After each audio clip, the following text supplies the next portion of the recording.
Alex Burrows taken to the hospital after a scary incident in the morning skate. We're going to be covering that, all the series going on in the NHL, my opinion, right here on In the Crease with Tommy C.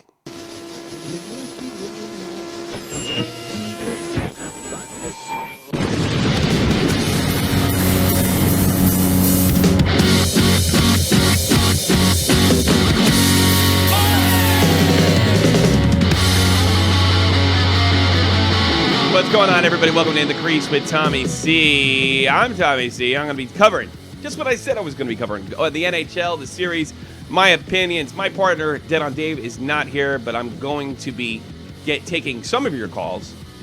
I'll be honest with you, it's probably going to be a shorter show today after I go over the series because I got in trouble with my wife.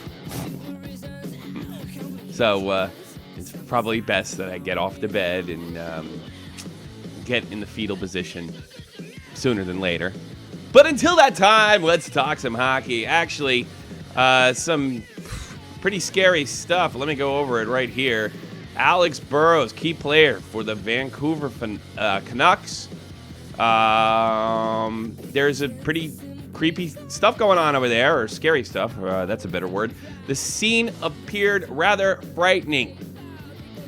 Per sports reporters, the Scotiabank Saddledome, according to Sportsnet Mark Spector, Burrows said help as he walked into the Canucks dressing room. There was apparently a stretcher that was brought to the locker room, and Burrows left the Saddledome on the stretcher, per Spector's tweet.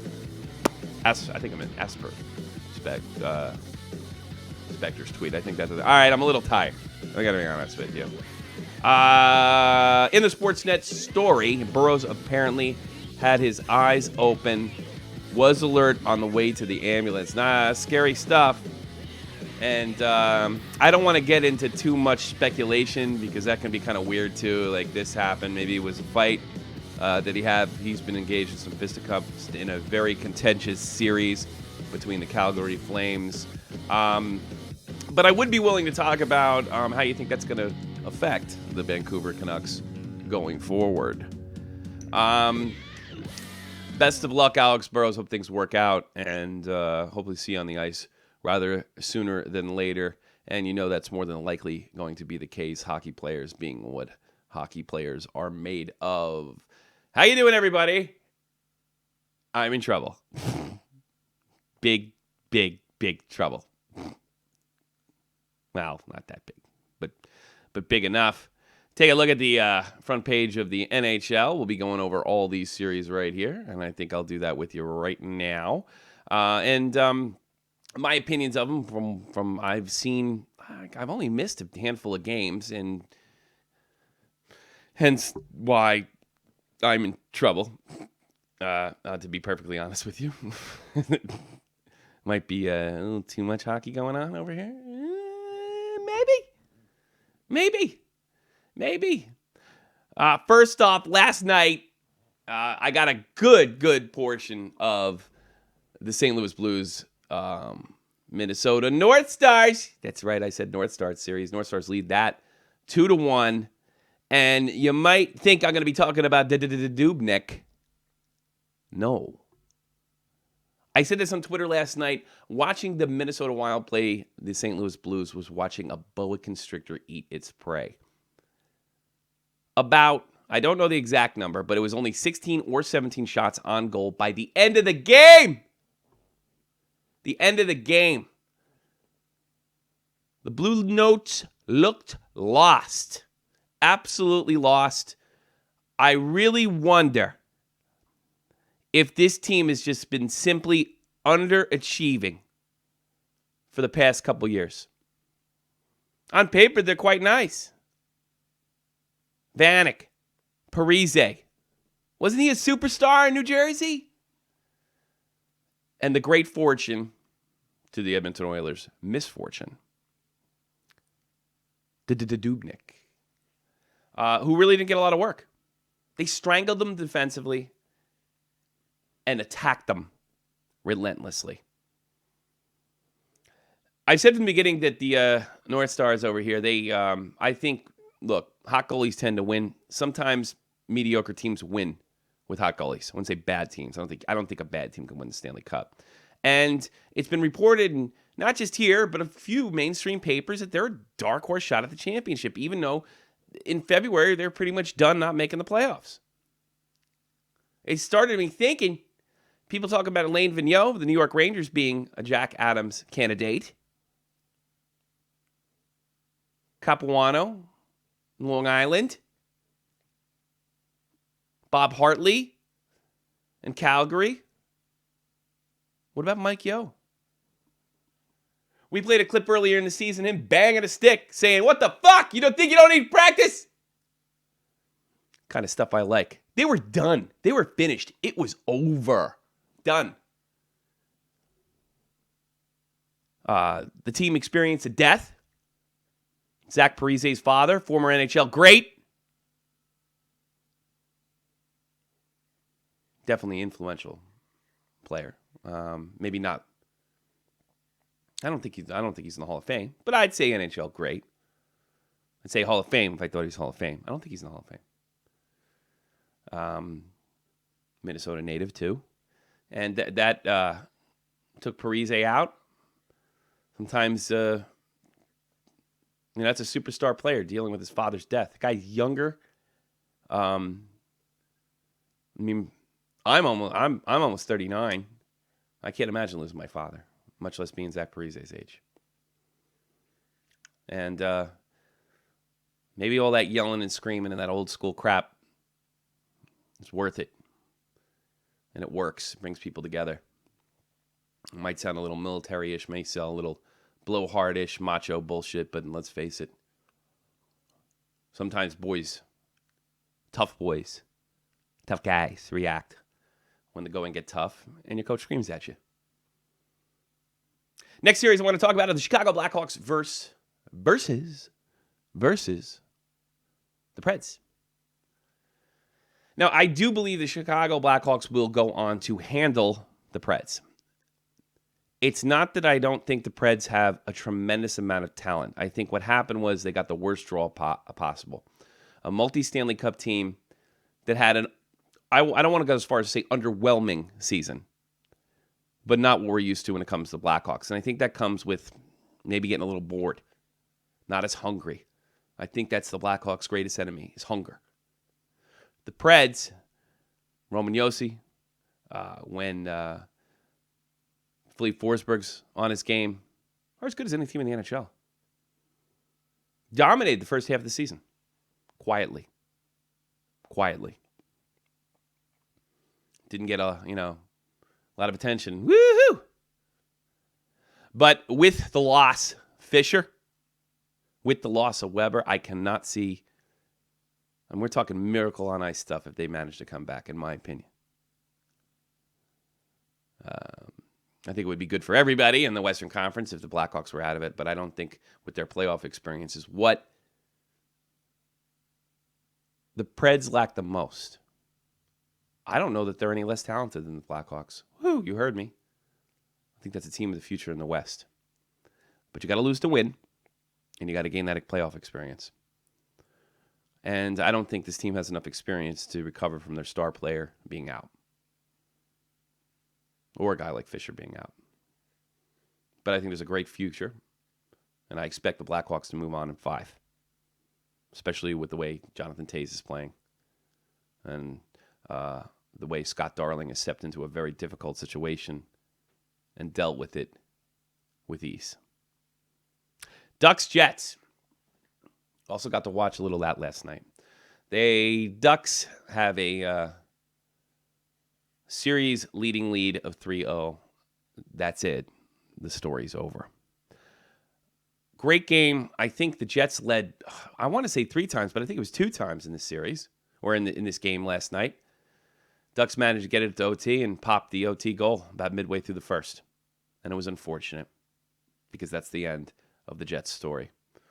The Jets have tons of heart, tons of speed, and lots of grit. But we saw it last night with Dustin Byfuglien laying out Corey Perry after he scores. Why they never were going to leave this round. Not that I don't think the Ducks, not that I don't think even the Jets could take the Ducks. I wouldn't be surprised if the Ducks actually finish this up in 5. Because I do think the talent there, but the discipline and the lack of experience is apparent. I love Buff. But the Jets are the most penalized team in the league. And you can't give why? I just slipped my mind. Ryan Getzlaf and Corey Perry opportunities like the ones they're taking. And usually, I don't know what it is, and this is why I'm not a super analytics guy, but it always seems and always feels that when you take a bad penalty like the one Buffalo took, the penalties always seem that much harder to kill. And that's why I do believe that there is something to work with here. Very active general manager, the best fans in hockey, absolutely the best fans in hockey, and a great future for the Jets. Now, another team that sort of backed in the playoffs was none other than the Calgary Flames. The Calgary Flames. They're taking on the Vancouver Canucks. Game 1, they handled the Canucks quite well. Game 2, I watched that with Den on Dave. The Canucks, I don't like the way they cover they do their man-to-man coverage. They're a little all over the place. They're kind of a one-line team, but that one line is potent. Game 3, they handled Vancouver and continued, or really got Vancouver off their game. This has been, we've had 2 line brawls, in my opinion, in this game. Vancouver Canucks have to keep their composure, and they certainly, with their one of their stars being out, Alex Burrows, have to rally around that. I learned something interesting about Alex Burrows while I was doing the show. He is he's actually in the Ball Hockey Hall of Fame, which I was playing a little of this weekend. If you notice, I'm not jiggling my poker chips. Another reason that I'm in trouble. So I have a new stress ball or a stress puck. This is my old. These are probably the best ones to get for street hockey, even though these balls don't roll very well on the ground. For some reason, like, you really can practice your shot with this, and it shatters after, I would say, about 100. But this is my new thing instead of the poker chips.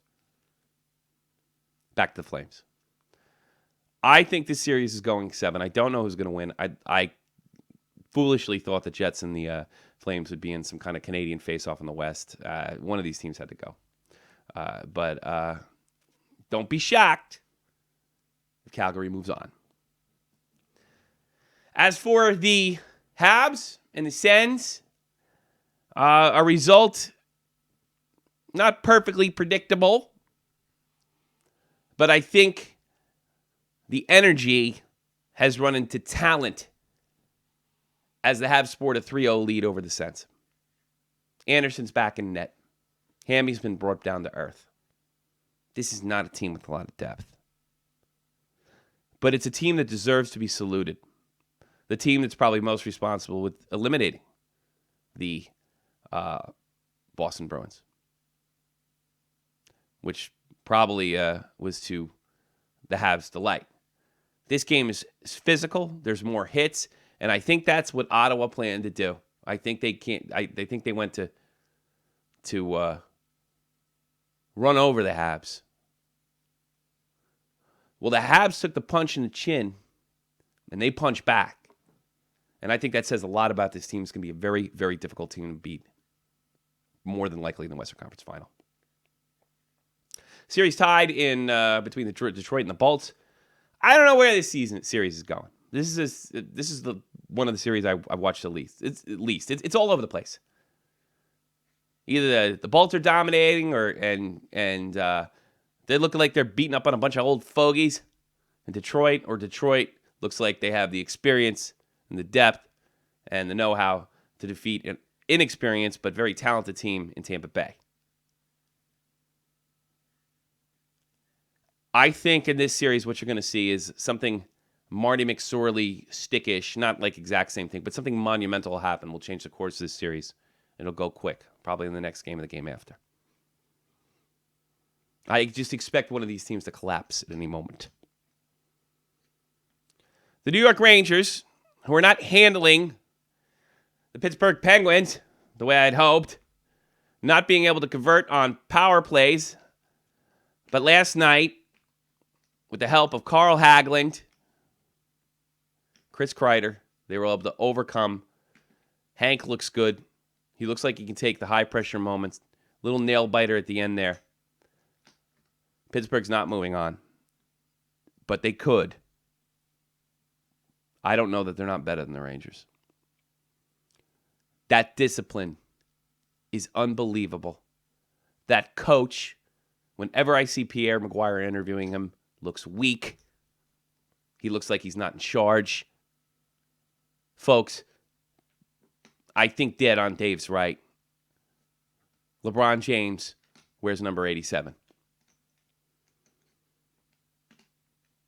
How is Downey still in uniform after some of the awful penalties he's taken? They would have been blown out already. This would be a 3-0 series. They'd be looking to wrap this up tomorrow night.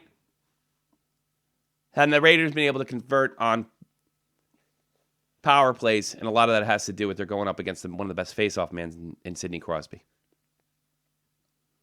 Another problem I see with the New York Rangers. Even though they won the President's Trophy, they're just not that. They're not that frightening. They've never been frightening to me, and I don't think they're very frightening to any other team in the league. Detroit, the Bolts, the Habs, the Ducks, the Hawks, possibly Minnesota and St. Louis could all beat them. Throw in the Caps and the Islanders there as well. They're not that frightening. No grit, but they do have ridiculous speed. And if you play stupid enough, like the Pittsburgh Penguins have, you'll find yourself behind in a 2-1 series. Another problem that nobody's talking about is Rick Nash has gone into his normal playoff lack of production. While he's in the game and he's playing tough defense, as pointed out by Pierre McGuire on NBC, that's not why he's there. I understand that he was brought into Team Canada in Stoshy to bring in his stick-checking ability, because he's not even that physical a player. Martin St. Louis, absent. Rick Nash, absent. This guy was in the running for the scoring title this year. One of the most talented big men I have ever seen. Yet the Step-Ons, the Hagelins, and the Kreiders, the youth, the original Rangers, if you really want to put it that way, not the big signing superstar free agents, seem to be carrying this team. I wonder if Martin St. Louis is done. He's a year older than me, or a year younger, I forget. Ain't too many guys going to be born in the 70s much longer and playing pro hockey, let's face it. It sucks. It sucks. It does. Let's take a call from Devils Fan 360. Devils Fan, how are you? What's up, Tommy? How are you, brother? Good, good. Well, what's on your mind? Did you watch the Montreal-Ottawa game? No. Which one? The last one? Yeah, 3. Remind me what happened. What that was Dude, just... Yeah, it was I really thought Ottawa was going to win that shit. I did too, and this is going to be a situation where... now I'm remembering.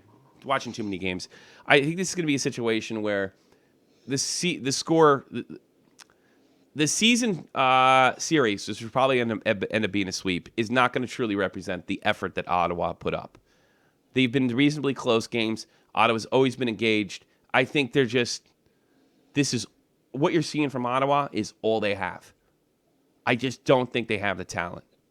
I think we made moves in the right area, but unless they make some moves, make the line stronger, give this team an actual identity, have a starting goalie for sure, because I don't think it's Andrew Hammond, as well as he's played, no disrespect, they could find themselves in a very similar situation just making the playoffs. You think I'm wrong or what? I mean, am I... No, I think... well, it was weird because Anderson played great that game. Yes, he did. And he didn't necessarily have a horrible season. They played horrible in front of him, which is why Hammond got the job to begin with. I think he's a tremendous goalie. But this team is, they've gone through a coach firing. to a new coach that's really they believe in. The Sens believe in this guy, and they've reacted positively to him. But I don't think there's enough there to take a team like the Habs, who could be holding the cup over their heads by the end of this. That's what I think. And I had Ottawa in the final. Did you did you put Ottawa? Are you playing the game? No. I on NHL.com I put Ottawa in the final. Well, that's why you're broke. What can I tell you? Well, it's I put them in 7, so if they do come back, then there you go. Did you see that Mackie Poo claims he broke his wrist during Shot from the Point live episode? No, I didn't see that. Yeah, it's pretty funny. Go like us on Facebook. Check that out. Yes, I'm going to be playing that. I'm telling him to send me a picture of the cast. First, he said he broke his wrist. Then he said he didn't break his wrist. And then he says he's really hurt bad. And then he felt sorry for himself. But I want a picture of the cast. That's what I want. Well, how did he do it? He says the chair collapsed while he was on the air. And he goes, ow! I thought he was joking around, and I hung up on him. All right. Let me finish this up. Thanks for the call. Good call, Devils fan. I always like hearing from you. It's very sporting of you to still be engaged in the NHL, even though your team's out. Even though they didn't get Connor McDavid. Oh, that was bullshit. Fucking, it's rigged. It's not rigged. What are you, crazy? Edmonton wins like 5 times in the last 6 seasons. It's called luck. Not rigged. Did anybody see Gary Bettman's reaction? I wish I have the video in front of me. Did you see how sad Connor McDavid was when he was sitting on that couch? No, I didn't see McDavid's reaction, but I did see it was sort of like this. I saw Bedman's, and he was like, and that combination. Oh, the Edmonton Oilers. That team is just so poorly managed. I got to be honest with you. Kevin Lowe and Craig McTavish, guys who helped my team win a Stanley Cup, who I respect. I got to be honest with you. Enjoy their job while you can. You will never work in the NHL again. That team is awful from the top down. I don't think these former players have the managerial experience to run a professional NHL hockey team. And how could I say such a thing, having never played the game? Well, what is it? 3? What'd you say? It was 3 first-round draft picks? Something like that. It's like 3 or 4. And look at them. They're pathetic. Yeah. They're laughable. They're uncoachable. They're not on the same page. They have no identity. It's just like one of the callers said the other day, a bunch of talent gone to waste. It's sad, I guess. I don't know. McDavid's next. Yeah, McDavid. Well, next year we're going to see McDavid doing fucking push-ups with dollar bills on his back. I don't know what's worse. He goes to Buffalo, and I'm going to be honest with you, as much as I hate the Sabre fans, and I was so happy to see they didn't get him, I was so terribly happy to see they didn't get him. It just, what's worse, playing with Evander Kane, who's going to be a bad influence, or playing with Hopkins, Yakupov, and Taylor and Tyler? How is that going to be worse? I don't know what could be worse. He's screwed. And you know they're going to treat him like, hey, you're the rookie kid. Don't fucking stick your nose just because you got drafted first round draft pick. Don't think you know something, you know? And he'd probably fall into the same stupid pattern. Sad. Cancerous. Wait, do you get to see Hockey Night Live where you live? Well, no, I don't. That's the one on MSG, right? Yeah. I was watching it, and Johnny McClain from one of the old Devils, he goes, I think the Devils are going to trade their pick for Phil Kessel.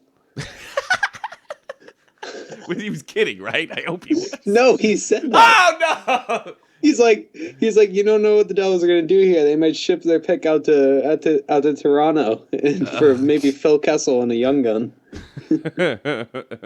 You want Phil Kessel on your team? Do you want Phil Kessel on your team? I don't know, man. It's kind of There's funny. A lot of shit. There's a lot of greasy food in Jersey. You just got to go down. He just that's the thing. If he finds out about Route 1, he's coming. That's it. You mean there's McDonald's next to McDonald's that are next to Wendy's? Right on Route 1? Yeah, and there's Route 1 and 9 too, and then there's even more junk food all the way to Newark. Oh my God! One greasy spoon, gyros, pizza joints. Welcome to New Jersey, fatso. All right, man. I'll talk to you later. All right. Take care. That's Devil's Fan. Does a good job. Good calls. Funny guy. And one thing I wanted to talk about with what's his face? The Buffalo Sabres, which I'm sure you're sick of. Buffalo, my controversial Buffalo Sabres fans are the worst on earth, which they are. Absolutely.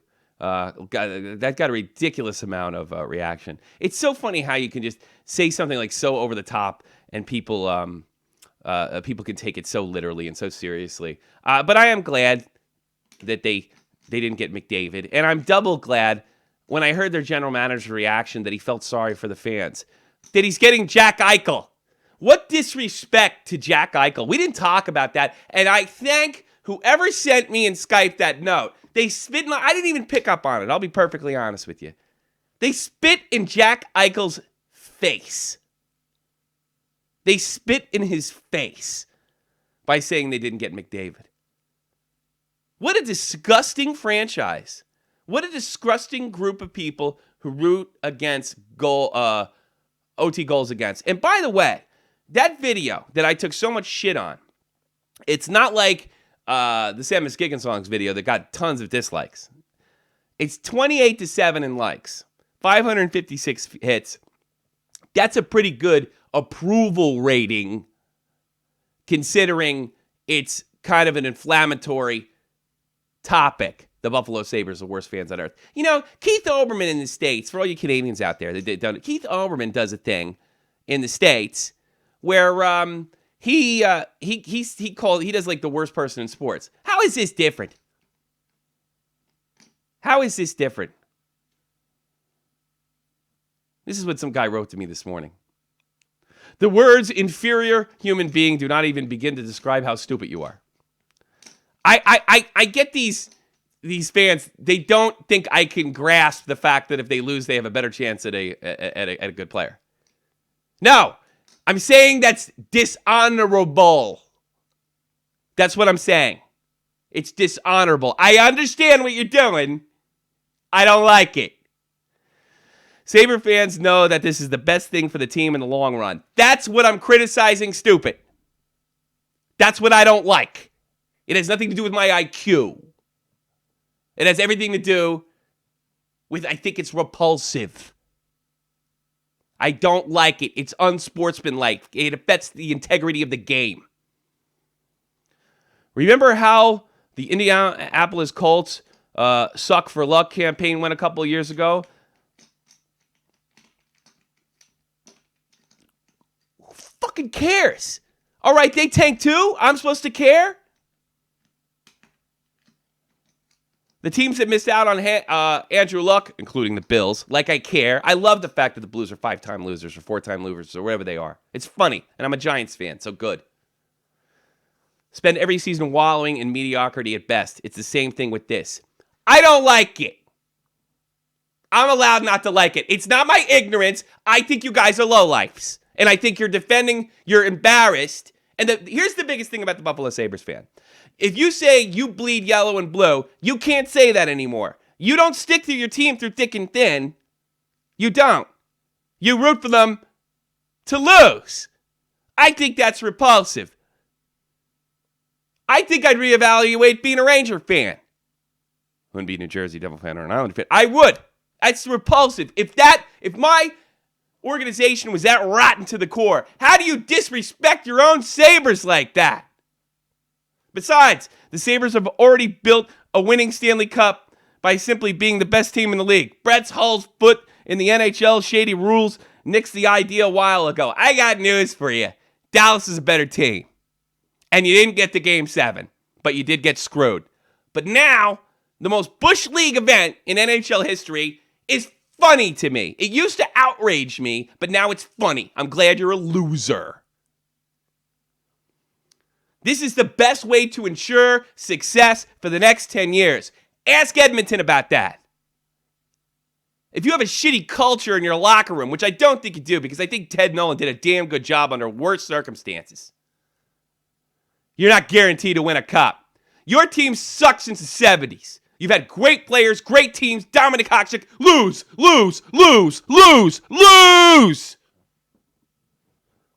The fact that you don't understand that just proves how low your single-digit IQ really is. Well, here's another of many Buffalo Sabre fans that called me out, used football arguments. Didn't we have a guy call me, the Ranger fan called me, and he said, so he used a football argument? I don't like it. It's not ignorance. I think it's disgusting to lose to get a pick. And I think you could, I'm watching the damn balls drop and all these stupid combinations to figure out it's the Edmonton Oilers to ruin some great kid coming out of the Canadian juniors. How about this? Take all the loser teams, put one ball in there, and if it comes up, it comes up.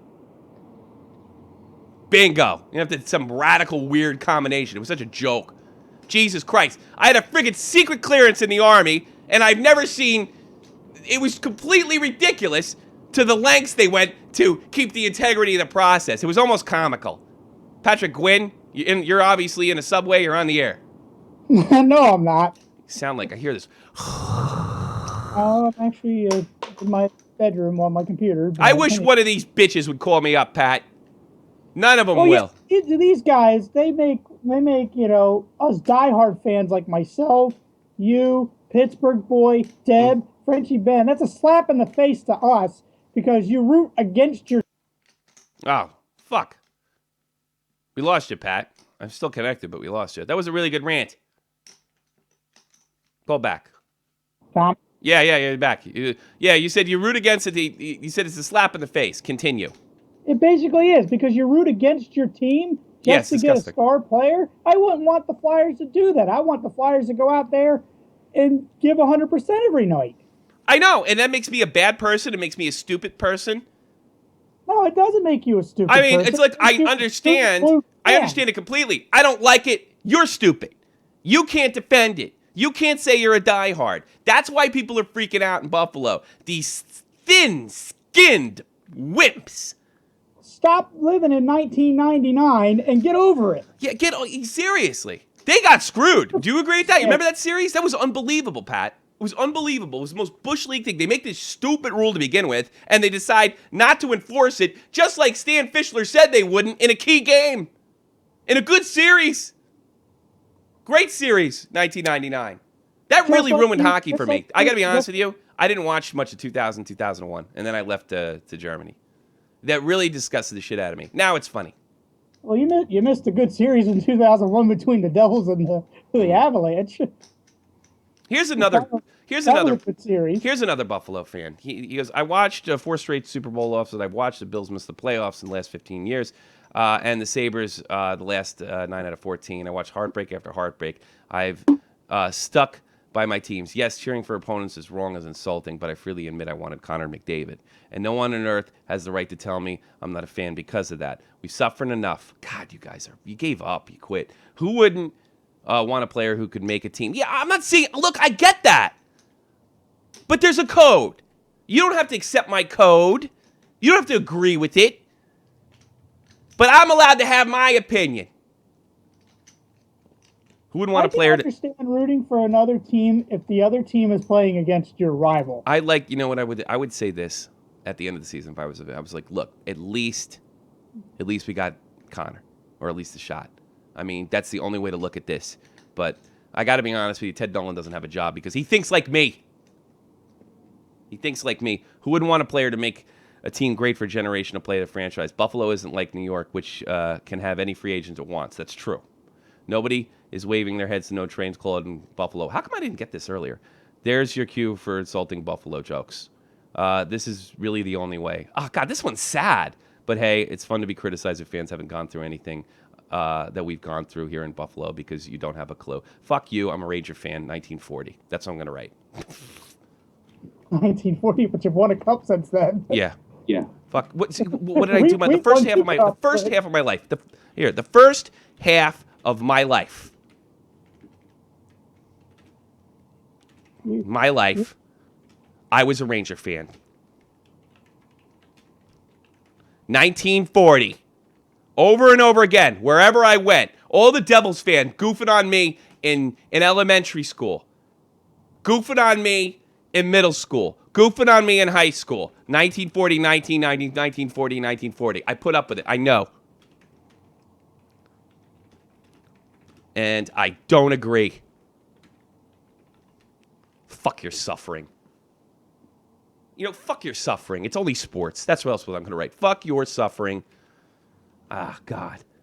See, I'll write this later. I'm so mad. Fuck your suffering. It's a sport. Have some fucking pride. Show some pride. All right, well, Tommy, I went to a Flyers charity golf tournament on Saturday. You see Giroux there? Pinching people's butts? Well, let's see. Umberger's shots, all his shots went to the left like they always do in the game. Tuukka Rask was there. He had a 3-shot lead and he blew that. Yeah. Nick Leddy showed up. He came down from New York. He was going around asking everybody for their number. Yeah. Was he really? A lot of chicks, right? Yeah. Joffrey Lupul was there? was going right behind him trying to steal. Yeah. You're clicking in and out. You're clicking in and out. There's something wrong with your connection, bud. I got to move on. I got to go to bed. Well, let's just say this. Last night was a great night for playoff hockey. I think every night's been a great night so far. Even like the 3-0 series have been fun. Like the Ottawa Habs series, and I think the Jets have been a lot of fun too. And you know what's great about it? All the series are getting nasty. Yeah, especially in Calgary. I hope Alex Burrows is okay though. I don't want to. Oh, I got a message for Pittsburgh boy. Told you it'd be in 5. They can't stop taking penalties. I think they could beat us. And by the way, I'm glad stay here. By the way, I got to stick up for Pittsburgh boy a little bit. Marc-Andre Fleury's a damn good goalie, and he's proved it in this series specifically. He had a great season this year. He's getting shelled. He's not getting a lot of support up front. He's getting some. It's not like they're abandoning him, but he has looked great in net. And I got to put my hat off to that kid because I don't think any other goalie takes more shit than Marc-Andre Fleury. I think you're wrong, Pat. It's time to go, Tommy. Take care, brother. I do. I couldn't help but think. Marc-Andre, he's got a cup. He's a good goalie. Let's all get facing. I know he's got that Frenchy face, and he's kind of got that look in his eye. But you know what? Guy won a Stanley Cup. He had a rough year last season. He had a rough year the season before. And he's come back. And he looked good. And it's a damn shame that Pittsburgh, his teammates are letting him down like they are. Hats off to Mark. This would be a total blowout if it wasn't for him. Total blowout. I give credit where credit's due. At least I think so. I give credit where credit's due. I think I'm going to bag it, guys. I'm tired, and I want to have a marriage. Last series I didn't talk about were the Caps, Islanders. It's getting like the least amount of press, but it's probably the cleanest, most well-played series going. There's not a lot of fights and stuff like that, but it's very well played. Jonathan Tavares, big goal. Very happy for him. Tough for me to root for the Islanders. It's very evenly matched team. Both those teams could do a lot of damage. Both these teams could go deep. It's just a damn shame that they met each other. That's the way I feel about that. It's a damn good thing that they met each other. IIHF president Fassel, I don't even know his first name, says talk to the NHL competing in the 2018 Olympics will not be easy. Well, let me tell you something. They're done with it. They're going to the World Cup. I don't think it works for them anymore. I don't think there's not enough. They're not getting enough money, and more than likely the Olympics are keeping for themselves. And look. Tavares lost the whole season. The Islanders make the playoffs last year because Tavares was gone. It's not Tavares. Excuse me. I get a lot of shit for that. I don't care about your suffering in Buffalo. It's dishonorable. And I do understand, and I'd like to think that I'd have enough personal pride not to give into this crap. I like to think that. Pink Tux. I won't give your number away. You're not a true fan. You gave up. Sorry. All right. What else do I got? Dave wanted me to mention this for you guys. The NHL has a hard-on. They're going to be in Las Vegas. It doesn't matter how many tickets they don't sell, how much the market shows that it can't handle an NHL hockey team. Gary Bettman and those bozo owners have a hard-on to continue to put hockey teams in warm weather areas that don't want them. They're not going to stop. They're going to put a team in Las Vegas. And it's like Dead on Dave says, things are looking up financially in Las Vegas. Everything's a gamble. This is one more team that's going to need revenue sharing. Look at how successful Winnipeg was. You're going to tell me another French-Canadian team, another team in Quebec wouldn't work? I got to talk to Frenchie Ben. Frenchie Ben, in your opinion, I know you're not an economic expert. Oh, yeah, I am. Are you? What do you do for a living? That's a good question. Do I answer today? Well, don't answer precisely. I do want to protect your identity. But let's say I've traded on the stock market for 5 years. Okay. Do you think you have a pretty good grasp if they were able to put a team in Quebec, bring the Quebec Nordiques back? I mean, you're familiar with this area. You grew up in the area. You're a French-Canadian boy. Yep. Do you think the Canadian economy in that area could handle it much the same way the Winnipeg Jets are handling it? I think the thing in Winnipeg is that the owners are the most richest family in Canada. No kidding. Wow. Yeah, it's the family. It's the Thompson family. Okay, I have to look that up. You know the press agency Thomson Reuters? No, I don't. No, I'm not familiar. No. Well, you must know them. I've been away. It. You got to remember, next month, was it 2 months from now? I've been in Europe for 10 years. So some of the stuff I don't know anymore. I sound like I know. Okay, go ahead. But let's say that in Quebec, my problem right now is that the dollar is at 80 cents. So that's our problem. Because at first, when they began the project, the dollar was at parity. Mm-hmm. And now, because Quebec is a bigger city than it was at the time, and the economy there since maybe 2006, 2008 is great. Yeah. No, I agree with you. So, but you don't think it's time to even put a team there. How do you feel about putting a team in Vegas? It seems like I don't know, bit of a gamble. Yeah, for sure. Yeah, it depends on who's the owner. I don't see. I don't think. Look, no owner, no matter how rich they are, wants to dump. They want to see a profit turnaround. That's understandable. Unless you're some kind of sick billionaire hockey fan, like, I don't care if you guys lose. I have a hockey team. Woohoo! Nobody thinks that way. In Vegas, it's the Maloof family. The Maloof family. Are they their Canadian family? I don't think so, but I know they are in gambling since I don't know when. Look, Las Vegas experienced a bit of a downturn in recent years. So this is all based on potential down the road. And the fact that it's a tourist town, they're not going to go see the Las Vegas Jokers. Maybe. They're going to go see the shows, the Elvis impersonators. They're going to gamble all their money. They're going to get caught with a hooker, and the pimp's going to beat them up. They're going to first find heroin and ruin their lives. That's what you do when you go to Vegas. And it stays in Vegas. In Las Vegas, I think the fan base will not be there. I don't think so. It's not. It's like like Dave said to me that he read somewhere that they said, well, no one's ever penetrated this market, so therefore that's why we have the best chance. I'm thinking that's the reason why you have the worst chance. Because the MLB, NBA, none of them have managed to penetrate that market. And I bet if we Dead on Dave grew up going to their I guess their AHL or ECHL affiliate. I think it was ECHL. And I guarantee you half the seats were empty, And I don't know. But imagine a seventh game in the Stanley Cup in Las Vegas. It'd be kind of cool. I'm not saying it would. Look. It would be cool, but in a sense, maybe on the 20,000 people that would be there, half of it will be real fans. Well, it's not just so much. I don't know. What's a real fan? I mean, if you're a fan, you say you're a fan to me. I mean, it's just that, will they be supported? Is this another team that the Rangers and the Habs and the Bruins and the Chicago Blackhawks have to skim off the top to keep this team afloat? Is this another excuse that we're going to have for a lockout? Well, we can't keep all the teams up with your salary so far high, and we lose another season. I mean, I'm sick of this. I'm sick of expansion. What's wrong with folding a few franchises? How about just but folding I don't know. Arizona? Do you know if Las Vegas is a good TV market? I don't know. You have to. These Because are questions. they seem to target TV markets. That's why they are in Glendale, Arizona. I don't know. Yeah, maybe. I don't know. Well, Dave graduated high school from there. You know that? I think he went to Las Vegas High.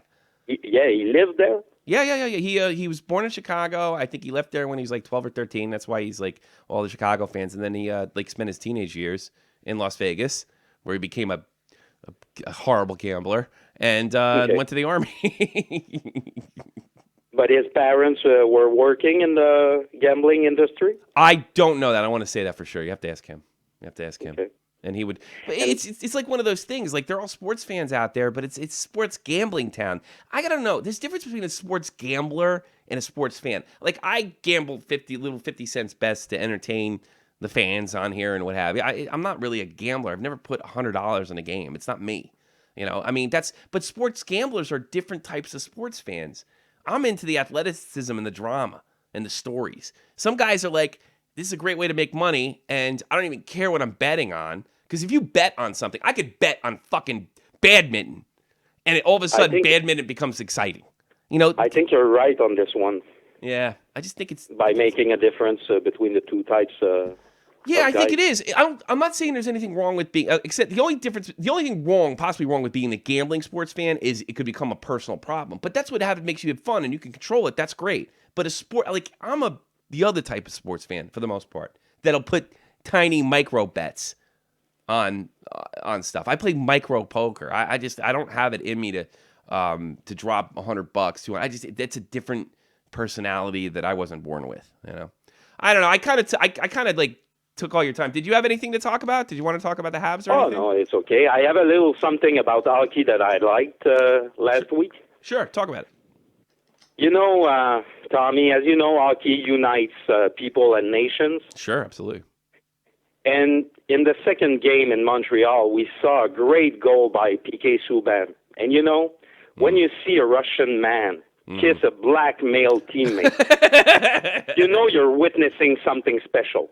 That's a political statement from a Russian man. Do you remember? Oh God, he used to play for Long Island. He used to play in. He was a really good player too. I can't remember. He's Slovakian. He kissed another Islander, and I cannot remember his name. He just retired from pro hockey in Slovakia just a few years ago. Zygmunt Palffy. A guy from the Islanders. Zygmunt Palffy. Look up Zygmunt Palffy's kiss. So yes, you're right. Do you French guys kiss each other over there? I heard that's what I was told growing up. Not in Quebec. We're not like the French in France. Don't do that in Quebec. Come over, I'll kiss you right in the lips. Yeah. Hey, I'm going to leave you today, Tommy. Good show. What's that? Yeah, good show. Yeah, thanks for calling, brother. I love you. Talk to you later. Okay. And bye. I won't kiss you on the lips. No, not on the lips. Yeah. Take care, brother. Somebody left me a message and I fucked it up. Nissan Furtado. Edmonton is awful development. Would love to talk on that. Call in. Ken Holland, Detroit Motel, where you grow players kind of more effective than pumping them straight in the NHL. I agree with you on that. I don't think everybody, including, look, let's face it. He's playing next year. Connor McJesus. He's playing. He's gonna make the team. It's sort of like Eric Lindros. I think Eric Lindros could have used a year in the minors. I don't know that I wouldn't be offended if Connor. The problem is it's a psychological thing. If Connor McDavid goes to minors, he wasn't as good as we thought he was. It's not like he needs time to develop because of his size, his weight, this, that, and the other thing. Some mistakes, little things, stuff I'm seeing from Kevin Hayes now on the New York Rangers. Well, I'm fucking good come playoff time. I might suck during the regular season, but I'm damn good. I'm on today.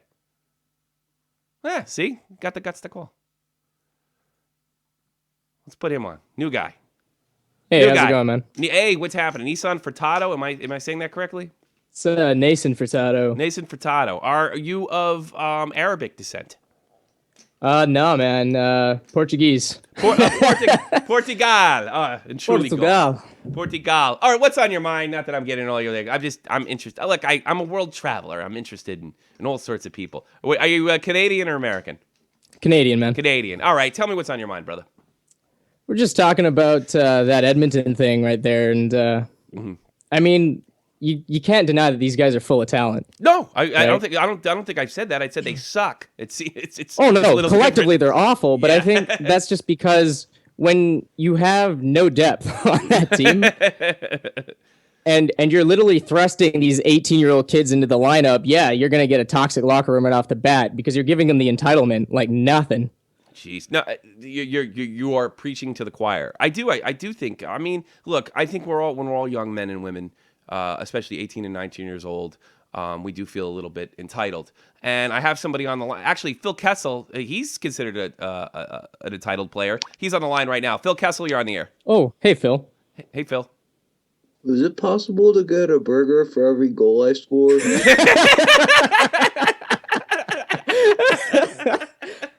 I almost think that Phil should go to Jersey though, because I mean I feel like that highway is nothing but drive-through, right? Like he doesn't even have to get out of his fucking car.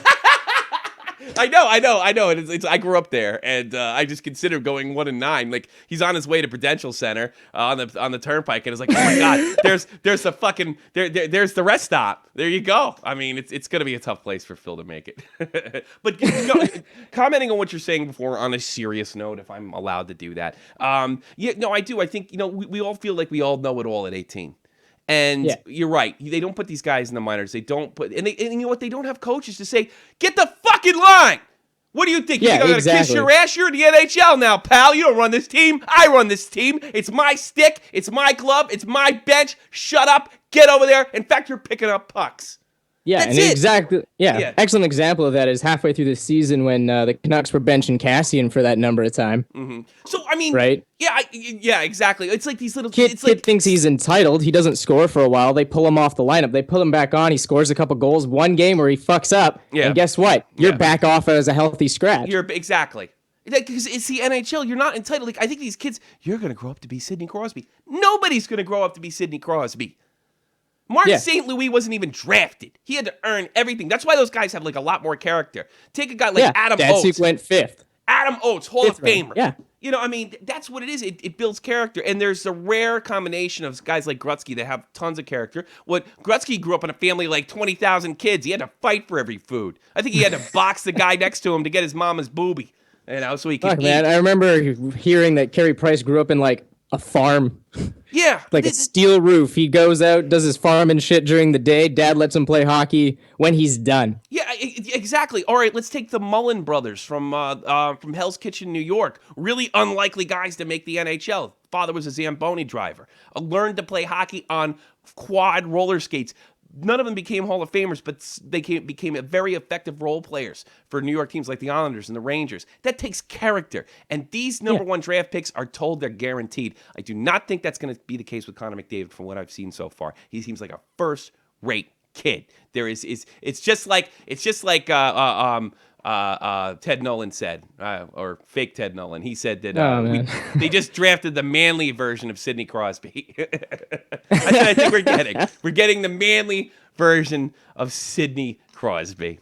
Yeah. All right. Listen, brother. I think I got to go to bed. I did an hour, I think, and I'm in trouble like you wouldn't believe, brother. But I hope go save that marriage of yours, man. Yeah. You need to call back, man. You need to call back, brother. All right. Yeah, for sure, man. Have a good night. Take care of yourself. Big shout out to Canada. Thank you. I'm so overwhelmed and humbled by the people that call in our little community. I really do appreciate it. I know I'm a big jerk, but I do appreciate all you, when you guys, especially when you call in. Everybody. I mean that from the bottom of my heartless, sociopathic heart. Last night in the National Hockey League, Rangers hold on to a lead of the Pittsburgh Penguins after a shit ton of penalties. They hang on. Hank looked good. Kreider, Hagelin score. They take the lead 2-1, and they lead 2-1. That's it. New York Rangers win.